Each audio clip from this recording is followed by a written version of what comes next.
والله انا كنت ناوي الفيديو ده ابدأه بسؤال. لما شفت تشكيلة المباراة قبل الماتش قلت احسن حاجة ابدأ بيها الفيديو ده اسأل سؤال. السؤال بيقول: ليه كولر ما بدأش الماتش ده، ما بدأش ماتش الزمالك بنفس التشكيلة اللي بدأ بيها الماتش ده؟ ده اللي انا كنت ناويه، او كنت ناوي اسأله لما شفت التشكيلة.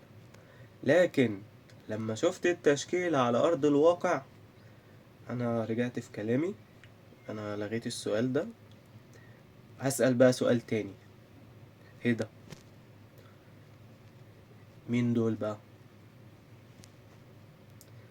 يعني مش كلهم بس ايه ده؟ ايه المنظر ده؟ مع احترامي الشديد يعني ده حرس الحدود. مع احترامي الشديد لحرس الحدود، فريق حرس الحدود عمل ماتش جدا كويس.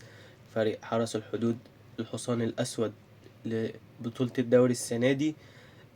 معروف انه حرس الحدود اداء وعلى طول دفاعي كده. بس معلش برضو ده حرس الحدود وانت الاهلي. فايه ده؟ عايز اقول حاجة مثيرة للضحك، احصائية مثيرة للضحك، مثيرة للجدل، للاكتئاب. يعني معرفش دي حاجة ايه، تحزن، تضحك، تفرح، تعيط، مش فاهم يعني. احصائية غريبة جدا. انت تعرف يا عزيزي، الاهلي طوال 90 دقيقة في ماتش ضد حرس الحدود ما صوبش غير تصويبتين على المرمى. بالمناسبة الإحصائية دي يعني أنا عددهم، مش مثلا شفت إحصائية الماتش تسديدات كذا على المرمى كذا مش عارف ايه كده. فأنت طول الماتش، طول التسعين دقيقة الأهلي سدد تسديدات كتير، بس أنا أقصد على المرمى بين البرواز ده. الأهلي ما سددش غير تسديدتين بين البرواز، وفي رأسية جت في العارضة بتاع جراديسار اللي كانت في الشوط الأول.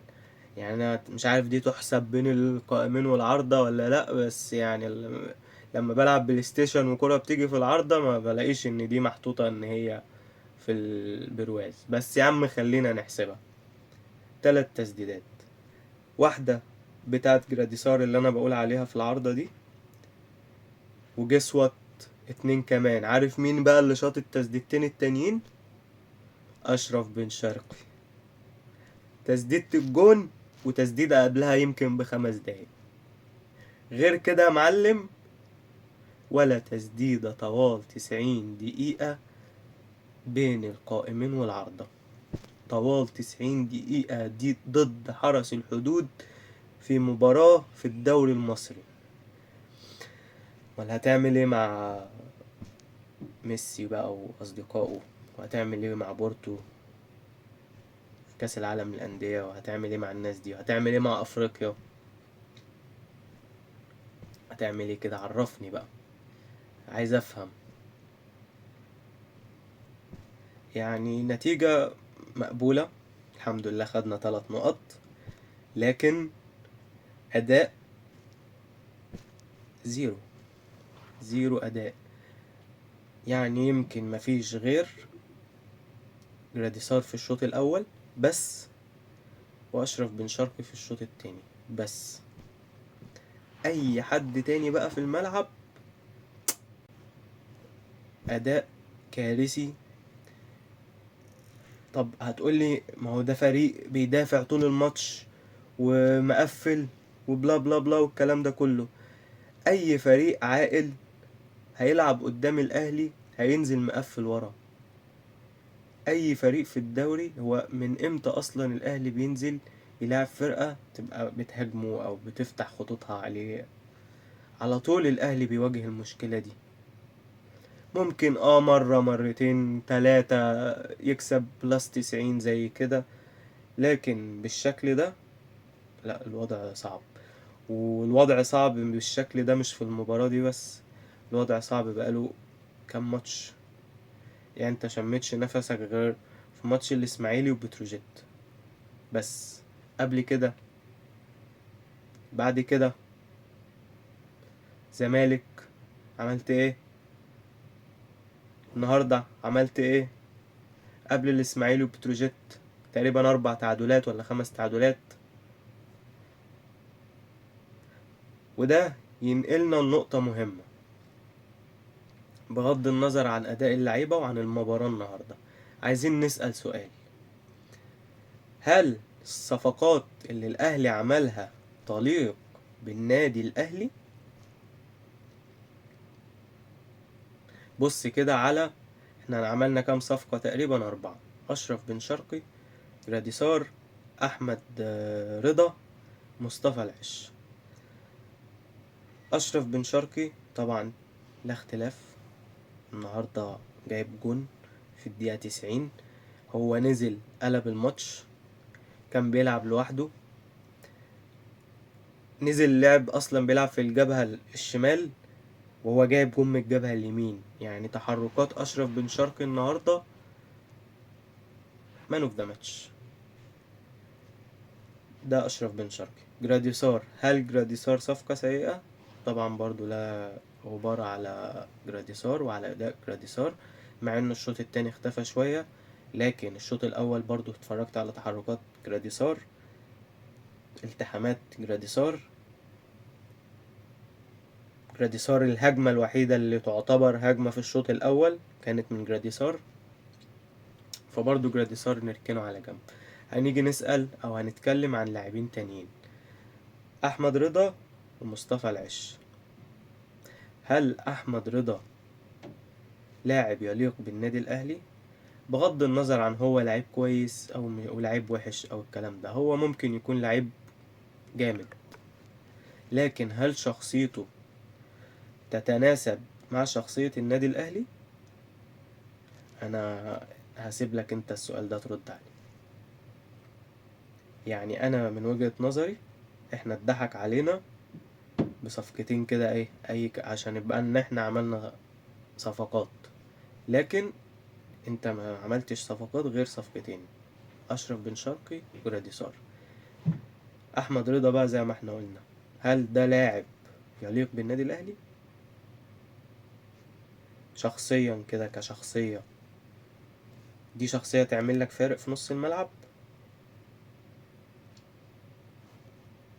شفت ماتش الزمالك، الفيديو اللي نزل والتريقة اللي حصلت والكلام ده كله، هل ده لعيب يليق بالنادي الأهلي؟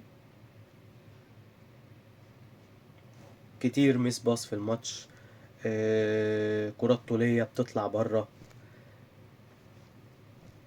في كورة برضو. يعني أنا الواحد يقول اللي يقول عليه، هو لعيب كويس، أنا شايف لعيب كويس، بس مش مش كويس باللي يليق بالنادي الأهلي. ده رأيي الشخصي، ده بالنسبة لأحمد رضا. مين تاني الأهلي اتعاقد معاه الميركاتو ده؟ مصطفى العش. مصطفى العش النهاردة، هو مبدئيا مصطفى العش اللي اتقال سبب التعاقد معاه ان هو لعيب بيلعب برجله الشمال، فهيكون في المكان ده كويس في بناء اللعب. هل شفت من النهاردة من مصطفى العش بناء لعب؟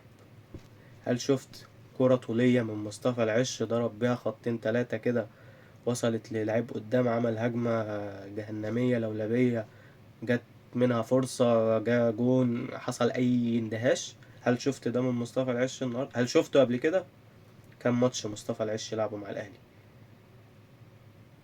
مصطفى العش مطرود برضو الماتش اللي قبل اللي فات بشكل ساذج جدا، والنهاردة هديك شفت أداء مصطفى العش، وشفت الكورة اللي كانت برضو الهجمة المرتدة اللي راحت على الأهلي والشاطت في الآخر بشكل وحش، كان ممكن تبقى جون. هل شفت التاكلينج اللي عمله مصطفى العش؟ هل ده مدافع في النادي الأهلي؟ ما شفتوش عمل دريبلينج كده بالكورة، طلع ضرب له لاعبين 3 وقام عامل اوفر، ودى من اي حد من اللي قدام طلعهم كده. يعني انا شفت ده من رامي ربيعة النهاردة، عملها كده في اخر الماتش، اخر تلت ساعة، اخر ربع ساعة، عملها اكتر من مرة. عملها لاشرف بن شرقي، عملها لعمر كمال قدام، في من رامي ربيعة حاجة زي كده. هل شفتها من مصطفى العش؟ ما اظنش. انا كعبد الرحمن ما لاحظتش حاجة زي كده. لو حد لاحظ يقول لي، يعني يا ريت. ده كمان مصطفى العش في كورتين، واحدة في الشوط الأول واحدة في الشوط التاني، كانت جاية كده عالية عليه هو ومهاجم معاه لعيب واحد. فانت في عندك كذا اوبشن كمدافع. المفروض المدافع ده رايق كده، ولما كرة زي كده تجيله يبقى عارف هيتصرف فيها ازاي. فانت عندك كذا اوبشن، تستلم بالراحة، تقطم كده لبره بحيث ان انت تموه اللعيب وتقطم لبره وتدي وشك للملعب، ترجع الكرة للجون، تعديها ان هو تموه برضو كده بدماغك فتعدي دماغك وتروح للجون لوحدها. ففي كذا طريقة. الكورتين الواحدة في الشوط الاول واحدة في الشوط التاني، كورتين بنفس الطريقة يقوم خابطها بدماغه رايح بيها ناحية الكورنر. واحدة منهم في الشوط الاول طلعت اوريدي كورنر علينا، وواحدة نفس الطريقة الشوط التاني عمل نفس الموضوع ووصل لحد هناك الكورنر ولحقها، وبالعافية بصاها لمصطفى شوبير، يعني كان تكة وتتاخد منه. هل ده لعيب مدافع في النادي الاهلي؟ اللي عايز اقوله ان في مشكلة في النادي الاهلي. المشكلة دي ليس فقط مشكلة مدرب، مشكلة برضو مشكلة لعيبة ومراكز لعيبة. مروان عطية برضو ده واحد من الناس، هو مش صفقة جديدة بس النهاردة أداؤه في الملعب. مروان عطية، هل برضو شفت من مروان عطية ان هو طلع بالكورة كده ضرب له 2 3 وعمل دريبلينج وعمل اوفر قدام، طلع اي حد يعمل اي حاجة في اي حتة؟ هل شفت حاجة من زي دي من مروان عطية؟ مروان عطية بيعمل حاجتين: بيقطع كور وده بيقوم بالدور ده بشكل كويس جدا، وبيستلم الكرة ويرجعها تاني للي استلمها منه، او يستلم الكرة ويرجعها ورا، او يستلم الكرة ويفضل يقف يشوف انا هعمل ايه فين. يقعد بطيء جدا في الباص، بطيء جدا في التحرك. ما شفتوش بيعمل كده وانتو. في كورة جت ل... لمروان عطية في الشوط الأول عند محمد هاني كده، في جبهة محمد هاني كده قدام على حدود منطقة الجزاء. الكورة دي كان هو في وضع ان هو يرفعها اوفر، قام عمل ان هو هيرفعها اوفر ورقص اللعيب وراح مباصي الكرة ورا، هوب هوب رجعت لرامي ربيعة وبدأت هجمة من أول وجديد. في كرة برضو مروان عطية في الشوط الأول هو على حدود منطقة أو جوه منطقة الجزاء، جنب ضربة، جنب مكان ضربة الجزاء كده، لو شاط الكرة جون. تباطأ بشكل غير طبيعي لحد ما المدافع قفلها عليه وشاطها في المدافع وطلعت كورنر.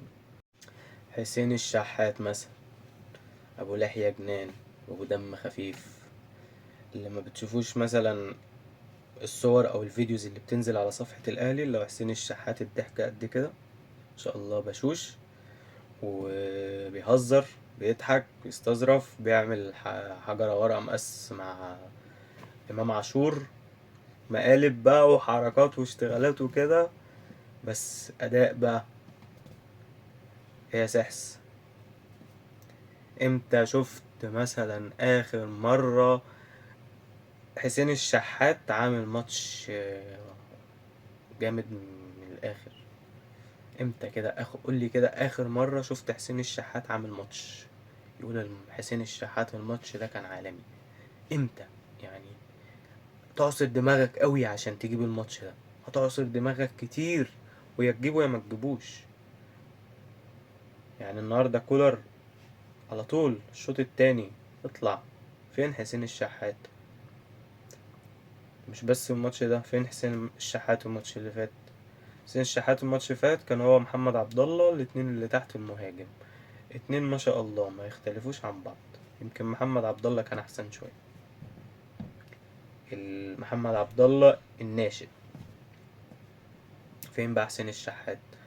فين حسين الشحات قبل كده؟ جاب جون بس بعدين. حسين الشحات احد اهم اجنحة الاهلي، اللي انت هتعتمد مثلا على اشرف بن شرقي، والجنب التاني هتعتمد على طاهر يا هتعتمد على حسين الشحات، اختار بقى ايهما اوحش.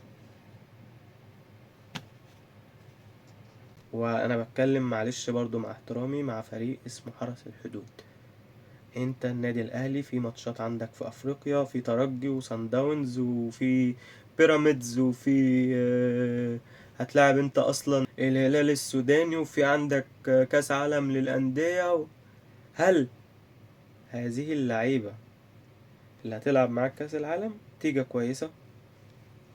خدنا 3 نقط، تعادلنا مع بيراميدز في النقط، فاضل ماتش واحد على الدور الاول، هننتظر مباراة بيراميدز والاتحاد السكندري.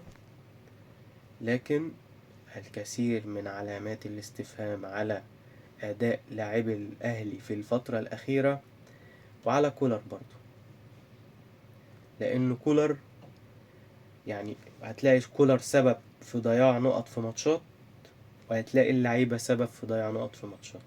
يعني النهاردة انت المفروض داخل الماتش بتاع النهاردة ده بعد ماتش الزمالك، لا انا النهارده هنزل اموت نفسي، لازم اعوض اللي حصل الماتش اللي فات ده. هل انت شفت ده النهارده؟ حسيت بحاجه من نوع من اللي هو الغيره كده، اللي هو يا نهار اسود احنا تعادلنا الماتش اللي فات وهننزل نكسر الدنيا وناكل النجيله اكل كده علشان نفوز؟ هل انت حسيت بحاجه زي كده النهارده؟ خالص. استهتار، لا مبالاه، اداء سلبي، مفيش هجمات على الجون، مفيش خطوره.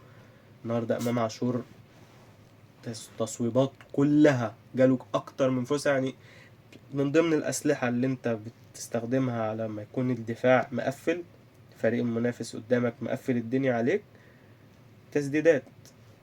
كل التسديدات بتاع امام عاشور النهاردة في مش في السماء، حتى في الفضاء.